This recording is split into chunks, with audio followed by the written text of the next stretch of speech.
At this point, we would plan to address the 3.7 million shortfall by recommending the closure of 2 schools, eliminating secondary positions through attrition, and transferring identified positions from other funding streams for a total budget reduction of 3.8 million. That would give us 150,000 to play with one way or another. As we plan for FY 27 and 28, the LCI is expected to increase again, unless, as Dr. David said, that there could be some adjustment there that based on the new assessments. But as of right now, everything looks like that's still going to increase. Enrollment is projected to continue to decline. Cannot stress that enough. That is why this conversation, if we can make it through this year without closing schools, it's going to be a conversation that we have again next year. It's going to be a conversation that we have again the year after that.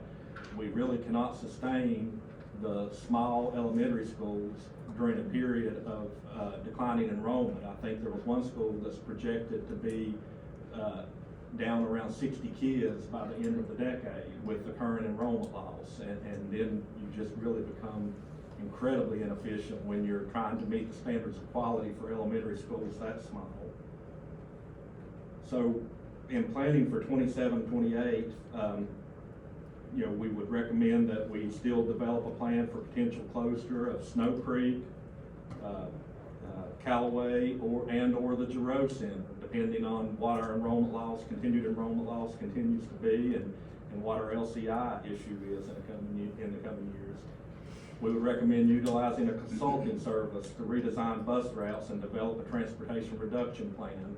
I think asking the folks here to try to do that on top of everything else they're doing is overwhelming, and not something that we could get done before next year. It's just so involved to go out and figure out those routes, and combining different bus runs, and figuring out the start and stop times for the elementary versus the secondary schools. All of that would have to take place over the course of months and maybe a year. So we think possibly bringing somebody in who could help guide that process might be a better way to approach that. And finally, we recommend that we proceed with obtaining stakeholder feedback and developing a tentative plan for a 4-day week. Once again, I think it's worth studying. There's a lot of positive feedback coming out of the schools for it, but I don't know that we would be able to put a good plan together and get the community buy-in prior to the start of the next school year. If we wanted to go that route, we could certainly give it a try. We take our orders from the board, and we'll certainly give our best effort to whatever path you all decide for us to take. But I would just say that would be very difficult to get implemented for next year.